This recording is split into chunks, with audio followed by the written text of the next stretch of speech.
आपल्याला इंद्रधनुष्य कसं बनतं हे पाहायचं. मग इंद्रधनुष्य कसं बनतं हे पाहण्यासाठी आपल्याला या प्रिझमचा उपयोग करावा लागेल. याला प्रिझम म्हणतात. हा छोटा प्रिझम, हा मोठा प्रिझम. त्याच्यामध्ये सूर्यप्रकाश परावर्तित होतात, पडतात आणि दुसरीकडे रिफ्लेक्शन होतं, त्याचं परावर्तन होतं 7 रंगामध्ये आणि मग इंद्रधनुष्य बनत असतं.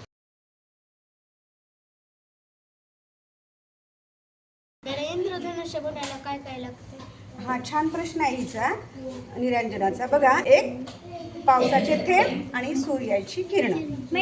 पाऊस नाही की? पाऊस नाही, पण आता आपण काय करायला लागलो? आपण काय घेतलंय? प्रिझम. प्रिझम म्हणजे पावसाचे थेंब आणि सूर्यप्रकाश तर येतोय, आपण बघतोय. या सूर्यप्रकाश आता बघा माझ्या हातातल्या या प्रिझम मध्ये पडलेला आहे आणि इथून मग तो हे बघा आपल्या टेबलवर परावर्तित होतोय 7 रंगामध्ये. हे बघा, दिसतोय ना? याच्यामध्ये 7 रंग आहेत. कन्हैयाच्या पोटावर इंद्रधनुष्य उतरला.